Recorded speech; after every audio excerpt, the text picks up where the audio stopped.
ദേവിക്ക് പ്രസവിച്ചിട്ട് നാണാവില്ല. വേറൊരാൾ പ്രസവിക്കുന്നത് നോക്കിയിട്ടില്ല.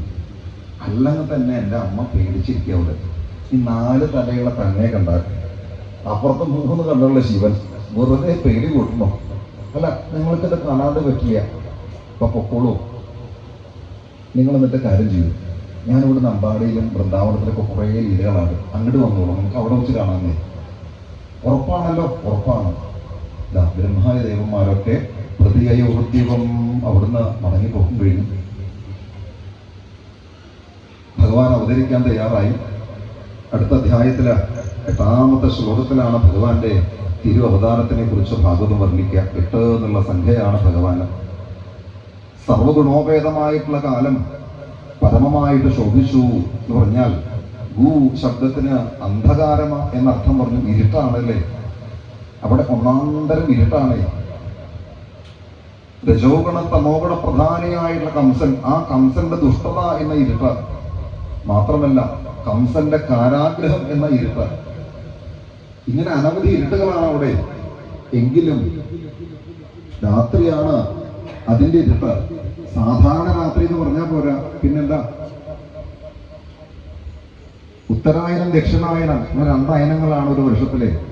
അതില് ഉത്തരായനം എന്ന് പറഞ്ഞാൽ ദേവന്മാരുടെ പകൽ, ദക്ഷിണായനം എന്ന് പറഞ്ഞാൽ ദേവന്മാരുടെ രാത്രി. അപ്പൊ ദക്ഷിണായനമാണ്, ദേവന്മാർക്കും രാത്രിയാണ്, അതിന്റെ ഇരുട്ടുണ്ട്. പിന്നെ ഓരോ മാസത്തിലും കറുത്ത പക്ഷം വെളുത്ത പക്ഷം അങ്ങനെ 2 പക്ഷമുണ്ട്. വെളുത്ത പക്ഷാണെന്ന് ചന്ദ്രനെ കാണുകയൊക്കെ ചെയ്യാൻ അത്യാവശ്യം വെളിച്ചൊക്കെ ഉണ്ടാവും. ഇത് കറുത്ത പക്ഷത്തിലാണ്. ആ കറുത്ത പക്ഷത്തിന്റെ ഇരുട്ട് എന്നുള്ളത് അവിടെ ഉണ്ട്. ദുഷ്ടനായിട്ടുള്ള കംസന്റെ രാജ്യം എന്ന ഇരുട്ട്, അവിടെയുള്ള തടവറ എന്ന ഇരുട്ട്. അപ്പൊ ഇവിടെ മാത്രമല്ല, ഈ പ്രപഞ്ചത്തിന് മുഴുവൻ ആസുരിക ശക്തികൾ നിറഞ്ഞുകൊണ്ട് തമോ ഗുണം ഇങ്ങനെ നിടമാടുന്ന ആ കാലഘട്ടമായിരുന്നുവെങ്കിലും സർവഗുണോപേത കാല ഭഗവാന്റെ അവതാരമുണ്ട്. അതായപ്പോഴേക്കും പരമശോഭന, വളരെ ഭംഗിയായിട്ട് ശോഭിക്കാനായിട്ട് ആരംഭിച്ചു. ഇങ്ങനെയാണ് അന്തരീക്ഷത്തിൽ ശോഭ ഉണ്ടായത് എന്നാണെങ്കിൽ, ജന്മവൃക്ഷം ശാന്തൃക്ഷഗ്രഹതാരകം. അജനന്റെ ജന്മവൃക്ഷം. അജൻ എന്ന് വെച്ചാൽ ആരാ? ജനിക്കാത്തവൻ. അപ്പൊ ഭഗവാൻ ജനിച്ചിട്ടില്ലേ? ജനിച്ചിട്ടില്ല. അതെന്താ ഭഗവാൻ ജനിക്കാത്തത്? മരിച്ചിട്ടില്ല. അപ്പൊ ഭഗവാൻ മരിച്ചിട്ടില്ലേ? ഇല്ല. എന്താ കാരണം? ജനിച്ചിട്ടില്ല. ജനന മരണരഹിതനാണ് ആര്? പരമാത്മാവ്. നയനം ചിന്തന്തി ശസ്ത്രാണി എന്നൊക്കെ പറയും. നാത്മാജാനനം വരിഷ്യതി. ആ പരമാത്മാവാണ് ഇറങ്ങി വരാൻ പോണതേ. ആ ഭഗവാന് ജന്മം ഇല്ല. പക്ഷെ ജന്മമില്ലാത്ത ഭഗവാന്റെ ജന്മനക്ഷത്രമായി അറിയപ്പെടുന്നു ആര്? രോഹിണി. അതെങ്ങനെയാ ശരിയാവുക? എന്തിനാ ജന്മമില്ലാത്ത ഭഗവാന്റെ ജന്മനക്ഷത്രം രോഹിണിയായത്? അല്ല, ഈ ഇരുട്ടാണെന്ന് വെച്ചാലേ എന്തിനാ ഈ അഷ്ടമി തിരഞ്ഞെടുത്തത്? 4 ദിവസം കഴിഞ്ഞാൽ കുറച്ചുകൂടി ഇരുട്ട് കൂടുതലല്ലേ ചെയ്യാ. അതിനൊരു കാര്യം ഉണ്ടായി. അഷ്ടമി എന്നുള്ളത് ആരുടെ തിഥിയാ? ആരുടെ തിഥിയാ അഷ്ടമി? വിഷ്ണുവിന്റെ തിഥി ഏകാദശിയാ പറഞ്ഞു. അഷ്ടമി ആരുടെ തിഥിയാ? ഇവിടെ ഇരിക്കുന്നവർക്ക് തന്നെ അറിയാം ആരുടെയാണ്. ആ വഞ്ചിക്കാരിയെ കണ്ടത് എന്നാ? വഞ്ചിക്കാരിയെ കണ്ടത് വാഗപ്പൂവും ഒരു ചോട്ടിൽ നിന്നപ്പോൾ. അതിന്റെ ആദ്യം എന്താ പറഞ്ഞോളൂ? അല്ലല്ല, വൈക്കത്തഷ്ടമി നാളിൽ ഞാനൊരു വഞ്ചിക്കാരിയെ കണ്ടു. വൈക്കത്തഷ്ടമി. വൈക്കത്താരാ? ശിവന് പ്രധാനമാണ് ഏത്? അഷ്ടമി. ആ പാട്ട് കേട്ടാലെങ്കിലും ഇത് ഓർക്കണ്ടേ? മഹാദേവനെ അഷ്ടമി. മഹാദേവന്റെ നാട്ടുകാരാണത്രേ അഷ്ടമി എന്നുള്ളത്. ആലോചിച്ച് നോക്കൂ. ഏകാദശി എന്നുള്ള തിഥി വിഷ്ണുവിന് പ്രധാനം. കാരണം എന്താ? വൈഷ്ണവാനായ യഥാശംഭു. വിഷ്ണുവിന്റെ ഏറ്റവും അടുത്ത കൂട്ടുകാരനാണ് ശിവൻ. ശിവന് പ്രധാനപ്പെട്ട സംഖ്യയാണ് ഏത്? 11. വിഷ്ണുവിന് ഏറ്റവും ഇഷ്ടപ്പെട്ട തിഥിയാണ് ഏത്?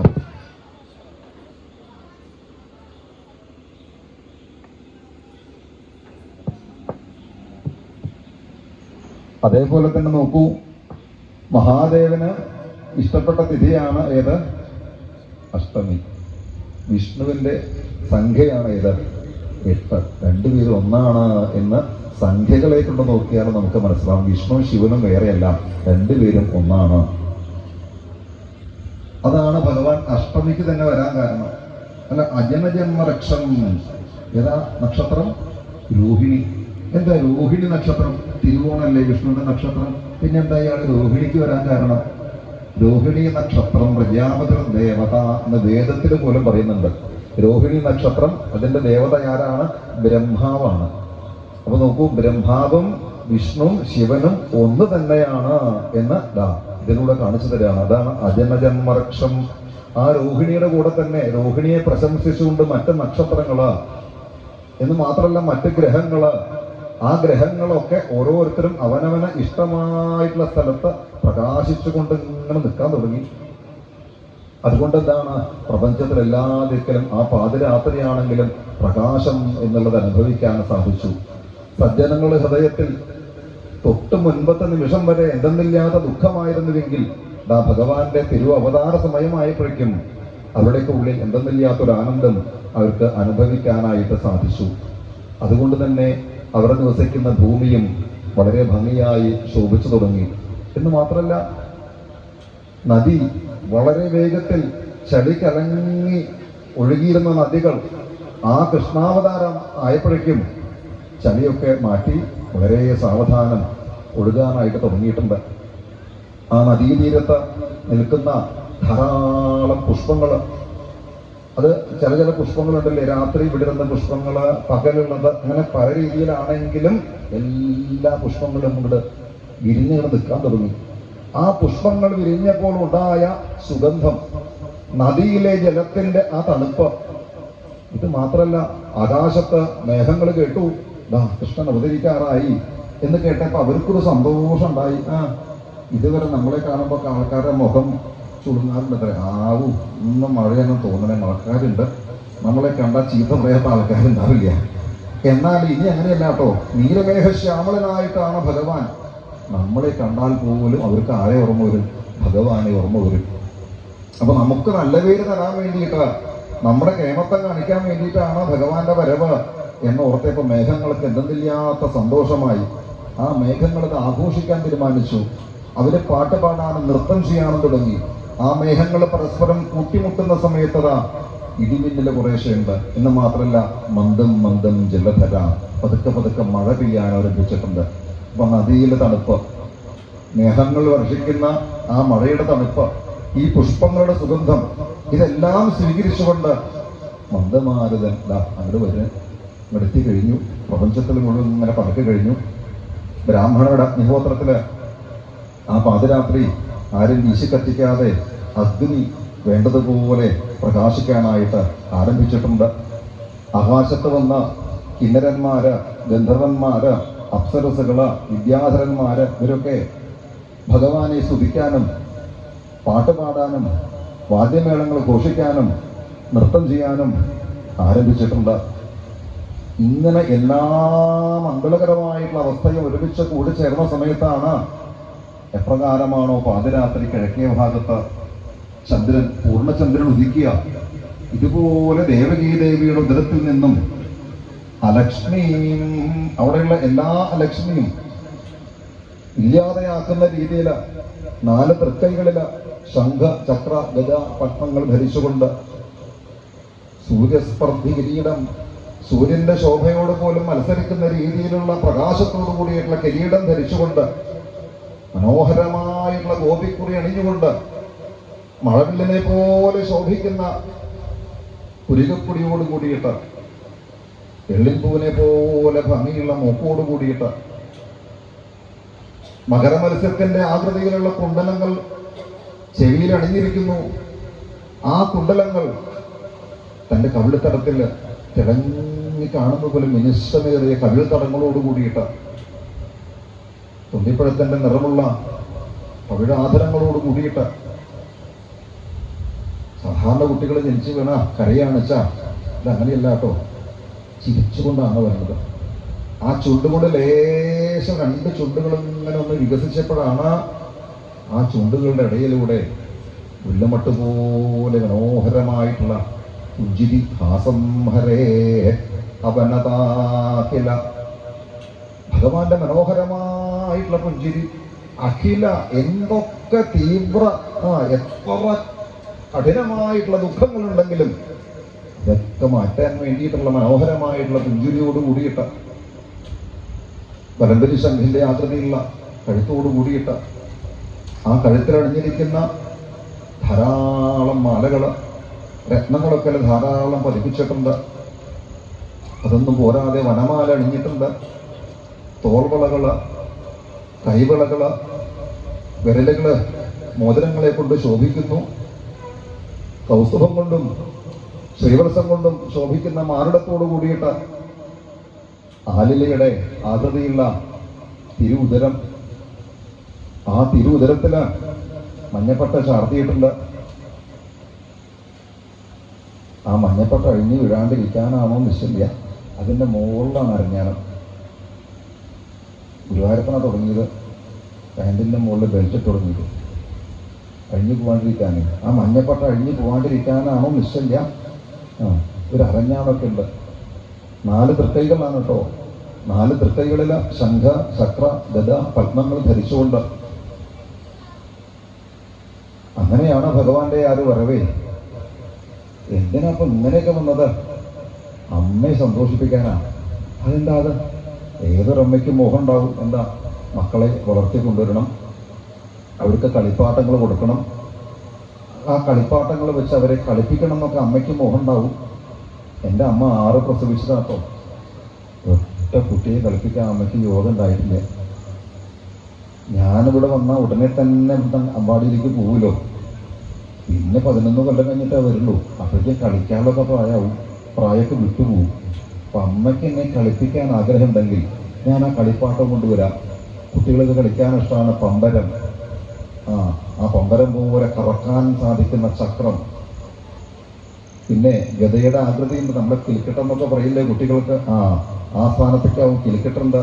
പിന്നെ കുട്ടികൾക്ക് പീപ്പി വിളിച്ച് കളിക്കാൻ നല്ല ഇഷ്ടമാണേ. അതിന് വേണ്ടിയിട്ട് എന്താ ശംഖ് കൊണ്ടുവന്നിട്ടുണ്ട്. കയ്യിലൊരു പത്മുണ്ട്. ഇങ്ങനെ ചതുർഭുജാകാരനായിട്ട് മനോഹര സ്വരൂപനായിട്ട് ഭഗവാൻ ദേവിയുടെ ഉദരത്തിൽ നിന്നും പുറത്തേക്ക് വേണ്ടി വരികയാണ്. പറയും കണ്ടിട്ട് പുറത്തേക്ക് വന്നതോടുകൂടിയിട്ട് ഈ ആഭരണങ്ങളുടെ ശോഭ, മനോഹരമായിട്ടുള്ള പുഞ്ചിരിയുടെ ശോഭ, എന്തിനു പറയണു? അവിടെയുള്ള എല്ലാ ഇരുട്ടും പൂർണ്ണമായി ഇല്ലാതെയായി പൂർണ്ണമായിട്ടുള്ള പ്രകാശമായി ദേവകീ വസുദേവന്മാരുടെ മുമ്പിൽ വരുന്നു. വസുദേവരാണ് ആദ്യം ഭഗവാനെ കാണുന്നത്. ഭഗവാനെ സ്തുതിച്ചു. പിന്നീട് ദേവകീ മാതാവും സ്തുതിക്കുന്നു. ആ സ്തുതിയെല്ലാം കേട്ട ഭഗവാൻ അവരോട് പറഞ്ഞു, 3ാമത്തെ ജന്മമാണ് നിങ്ങൾക്ക് എന്നെ മകനായി കിട്ടുന്നത്. ഈ ഒരു ജന്മത്തോടുകൂടി നിങ്ങൾക്ക് മോക്ഷമാണ്. കംസനിൽ നിന്നും എന്നെ പേടിയുണ്ടെങ്കിൽ ഇവിടുന്ന് എന്നെ അമ്പാടിയിൽ കൊണ്ട് കിടത്തിക്കൊള്ളൂ. അവിടെ യശോദ പ്രസവിച്ചിട്ടുണ്ട് ഒരു പെൺകുട്ടിയെ. ആ പെൺകുട്ടിയെ എൻ്റെ അടുത്ത് കൊണ്ടുവന്നോളൂ കേട്ടോ എന്ന് പറഞ്ഞൊരു സാധാരണ ഉണ്ണിയായിട്ട് മാറുകയാണ്. വസുദേവര് ചിന്തിക്കുക, എങ്ങനെ ഞാൻ ഇവനെ പുറത്തേക്ക് കൊണ്ടുപോവുക? വസുദേവരുടെ കയ്യിലും കാലിലൊക്കെ ചങ്ങലിട്ട് കെട്ടിയേക്കാണേ ആര്? കംസൻ. ഇന്ന് മാത്രമല്ല, കാരാഗ്രഹം പൂട്ടിയേക്കണു. അവിടെയാണെന്ന് വെച്ചാൽ ധാരാളം കാവൽക്കാർ നിൽക്കുന്നുണ്ട്. എങ്ങനെ ഞാൻ ഈ ഉണ്ണിയെ രക്ഷിക്കാൻ വേണ്ടി ഇവിടുന്ന് കൊണ്ടുപോവാം? ഇവിടെ തന്നെ കിടന്നാൽ കരച്ചിൽ കേട്ടാൽ കംസൻ വരും, ഉണ്ണിയെ കൊല്ലുകയും ചെയ്യും. ഇവനെ രക്ഷിക്കാൻ വേണ്ടി ഇവിടുന്ന് കൊണ്ടുപോകണമെന്ന് മോഹമുണ്ട്. എങ്ങനെയാ കൊണ്ടുപോകണ്ടേ എന്ന് വസുദേവർക്ക് പരിഭ്രമിക്കേണ്ടി വന്നില്ല. കാരണം ഭഗവാന്റെ തിരുവവതാരം കഴിഞ്ഞപ്പോഴേക്കും അവിടെ എന്തുണ്ടായി? യോഗമായ ഭഗവതി അവതരിച്ചു. ആ യോഗമായ പ്രഭാവം കൊണ്ട് വസുദേവരുടെ കയ്യിലുള്ള കയലിലൊക്കെയുള്ള ചങ്ങല കഴിയണു. തടവറ തന്നെ തുറക്കുന്നു. കാവൽക്കാരെ പുറക്കാണ്. അതിനിടയ്ക്കൂടെ പുറത്തേക്ക് പോകുമ്പോഴാണ് ചെറുതായിട്ട് മഴ പെയ്യുന്നുണ്ട്. ആദിശേഷൻ കൊടയായി നിൽക്കുകയാണ്. ആദിശേഷന്റെ മണത്തിലുള്ള രത്നം അവർക്ക് വേണ്ടതായിട്ടുള്ള പ്രകാശത്തെ കൊടുത്തു. അങ്ങനെ പോകുന്ന വഴിക്ക് കാളിന്തി നിറഞ്ഞൊഴുകുകയാണത്രേ. വസുദേവരുടെ ശിരസ്സിലെ ശ്രീകൃഷ്ണ ഭഗവാനെ കണ്ട സമയത്ത് ബഹുമാനിക്കാൻ എന്ന ഭാവത്തിൽ കാളിന്തി വഴി ഒരുക്കി കൊടുത്തു. ആ വഴിയിലൂടെ വസുദേവര് നന്ദഗോകുലത്തിലെത്തി. ഉണ്ണിയെ അവിടെ കിടത്തി ആ പെൺകുട്ടിയെ കയ്യിലെടുത്ത തിരിച്ചുകൊണ്ട് വന്നു എന്ന ഭഗവാന്റെ അവതാരത്തെയും യോഗമായ ദേവിയുടെ അവതാരത്തെയും ഒക്കെയാണ് ഈ അധ്യായത്തില് ഭാഗവം നമുക്ക് വർണ്ണിച്ചു തരിക. ഗോവിന്ദനാമ സങ്കീർത്തനം. ഇവിടെ പറയാൻ പോകുന്നത് എന്നോ എവിടെയോ ജനിച്ച ഒരാളെ കുറിച്ചിട്ടല്ല. ഇന്ന് ഇവിടെ ജനിക്കണം. എവിടെ? നമ്മുടെ ഓരോരുത്തരുടെയും ഉള്ളില്. എന്താ കാരണം? ഇരുട്ടിലല്ലേ ഭഗവാൻ വന്ന് ജനിച്ചത്. എന്നാണെങ്കിൽ നമ്മുടെ ഉള്ളിലും എന്താണ്? ഇരുട്ടാണ്. കാമക്രോധാദികളാകുന്ന ഇരുട്ട്, ദുഃഖമാകുന്ന ഇരുട്ട്, അങ്ങനെ കട്ട പിടിച്ച ഇരുട്ടാണ് നമ്മുടെ ഓരോരുത്തരുടെയും ഉള്ളിലുള്ളത്. ആ ഇരുട്ടുകളൊക്കെ ഇല്ലാതെയാക്കാൻ വേണ്ടിയിട്ട് പൂർണ്ണചന്ദ്രപ്രകാശത്തോടു കൂടിയിട്ട് അല്ലയോ ഭാഗവത സ്വരൂപനായിട്ടുള്ള ഭഗവാനെ ഗുരുവായൂരപ്പ അന്ന് അവിടെ വന്നു എന്നല്ല ഞങ്ങളിപ്പോ വായിക്കാൻ പോണതേ. അങ്ങ് ഇന്ന് ഇവിടെ വരണം. ഭാഗവത ശ്ലോകത്തിലൂടെ യജ്ഞവേദിയിലും അടിയങ്ങളുടെ ഓരോരുത്തരുടെയും ഹൃദയത്തിലും അവിടുന്ന് അവതരിച്ച ദേവകീ വസ്തുവന്മാർക്കും ലോകത്തിനും ആനന്ദം പ്രദാനം ചെയ്തതുപോലെ ഭഗവാനെ അവിടുന്ന് അടിയങ്ങളുടെ ഉള്ളിലും വരണേ, അടിയങ്ങളുടെ ഉള്ളിലും വരണേ, അടിയങ്ങളുടെ ഉള്ളിലും വരണേ എന്ന് പ്രാർത്ഥിക്കാനേ നമുക്ക് പറ്റുള്ളൂ. ദേവകീ വസ്തുവന്മാരെ പോലെ തപസ് ചെയ്യാനുള്ള ശക്തി ഒന്നും നമുക്കില്ല. പക്ഷേ നമുക്ക് ഒന്നേ പറ്റുള്ളൂ, എന്താ? മോഹിക്കാം. അങ്ങനെ മോഹിച്ചുകൊണ്ട് മഹാമുകുന്ദനോട്, ശ്രീ ഗുരുവായൂരപ്പനോട് നമ്മുടെ ഉള്ളിലേക്ക് ഓടിവാവ ഓടിവാവ ഓടിവാ കണ്ണ കളിയാടിവാ കണ്ണ ചിരി തൂകിവാ കണ്ണ എന്ന് പ്രാർത്ഥിച്ചുകൊണ്ടതാണ് കൃഷ്ണാവതാരത്തിലേക്ക് പ്രവേശിക്കാൻ. ഗോവിന്ദനാമ സങ്കീർത്തനം. തൃതീയോധ്യായ. ശ്രീശുക ഉവാച അത സർവഗുണോപേത കാലഃ പരമശോഭന ഏഹേവാജനജന്മരക്ഷം ശാന്തരക്ഷഗ്രഹതാരകം ദിശപ്രസേതുർഗഗനം നിർമ്മലോടുഗണോദയം മഹീമംഗളഭൂയിഷ്ഠപുരഗ്രാമോ വജാഗര നദ്യഃ പ്രസന്നസലിലാഹൃദ ജലരുഹശ്രിയ ദ്വിജാലികുലസന്നാരസ്തപക വനരാജയ വവോ വായുസുഖസ്പരിശാ പുണ്യഗന്ധവഃ ശുചി അഗ്നയശ്ച ദ്വിജാദീനാം ശാന്താസ്തത്ര സമിന്ധത മനാംസ്യാസൻ പ്രസന്നാനി സാധൂനാമസുരദ്രുഹാം ജായമാനേ ജനേ തസ്മിന്നേ ദുർദുന്ദുഭയോ ദിവി ജഗുഃകിന്നരഗന്ധർവാസ്തുഷ്ടുപുസിദ്ധചാരണാഃ വിദ്യാധരീയഷ്ടമനൃതു അപ്സരോഭിഃ സമന്തദാ മുമുചുർമുനയോ ദേവാഃ സുമനാംസി മുദാന്വിതാഃ മന്ദം മന്ദം ജലധരാ ജഗർജുരനുസാഗരം നിശീതേ തമ ഉദ്ഭൂതേ ജായമാനേ ജനാർദ്ദനെ ദേവത്യാം ദേവരൂപിണ്യാം വിഷ്ണുഃ സർവഗുഹാശയ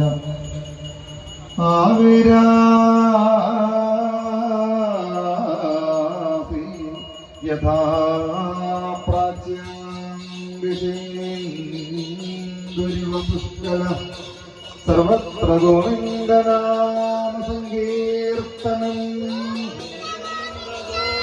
ജയ ബോൽ ദേവകീ നന്ദന ശ്രീകൃഷ്ണ ഭഗവാൻ കി ജയ ബോൽ വസുദേവ നന്ദന ശ്രീകൃഷ്ണ ഭഗവാൻ കി ജയ ബോലോ നന്ദനന്ദന ശ്രീകൃഷ്ണ ഭഗവാൻ കി ജയ ബോലോ യശോദാനന്ദന ശ്രീകൃഷ്ണ ഭഗവാൻ കി ഗോവിന്ദനാമ സങ്കീർത്തനം. കൃഷ്ണ ഹരേ ജയ കൃഷ്ണ ഹരേ ജയ കൃഷ്ണ ഹരേ ജയ കൃഷ്ണ ഹരേ ജയ കൃഷ്ണ ഹരേ ജയ കൃഷ്ണ ഹരേ ജയ കൃഷ്ണ ഹരേ ജയ കൃഷ്ണ ഹരേ ജയ കൃഷ്ണ ഹരേ ജയ കൃഷ്ണ ഹരേ ജയ കൃഷ്ണ ഹരേ ജയ കൃഷ്ണ ഹരേ ജയ കൃഷ്ണ ഹരേ ജയ കൃഷ്ണ ഹരേ ജയ കൃഷ്ണ ഹരേ ജയ കൃഷ്ണ ഹരേ ജയ കൃഷ്ണ ഹരേ ജയ കൃഷ്ണ ഹരേ ജയ കൃഷ്ണ ഹരേ ജയ കൃഷ്ണ ഹരേ ജയ കൃഷ്ണ ഹരേ ജയ കൃഷ്ണ ഹരേ ജയ ഗോവിന്ദ നാമ സങ്കീർത്തനം തമദ്ഭുതം ബാലകമംബുജേക്ഷണം ചതുർഭുജം സംഘഗദാരുരായുധം ശ്രീവത്സലക്ഷ്മംഗളശോഭിതൗസ്തുഭം പീതാംബരം സാന്ദ്രപയോധസൗഭഗം മഹാർഹവൈഡൂര്യകിരീടകുണ്ടലത്വിഷാ പരിഷ്വക്തസഹസ്രകുണ്ടലം ഉദ്ദാമകാഞ്ചം ഗതകങ്കണാദിവി വിരോചമാനം വസുദേവ ഐക്ഷതാ ഗോവിന്ദനാമ സങ്കീർത്തനം. പറന്നിറക്കാൻ ആഗ്രഹിക്കുന്നവർക്ക് മുമ്പിലേക്ക് വരാം. പറന്നിറക്കാൻ വളരെ ശ്രേഷ്ഠമായിട്ടുള്ള ഒരു സമയമാണ്. പരിപൂർണതമനായിട്ടുള്ള ഭഗവാനെ പൂർണ്ണമായി ഉൾക്കൊള്ളാൻ സാധിക്കും ഈ ഒരു സമയത്തുള്ള പറ നിറയ്ക്കലിലൂടെ എന്നും ഓർമ്മിപ്പിക്കുന്നു. സവിസ്മയോൽപുല്ലവിലോചനോ ഹരിം സുഖം വിലോക്യാനൃതൃഷ്ടാപദാരോത്സവസംഭ്രമോ സ്പർശം മുദാഭിജേഭ്യോ യതമാ പ്രതോകവാൻ അതൈനമസ്തവ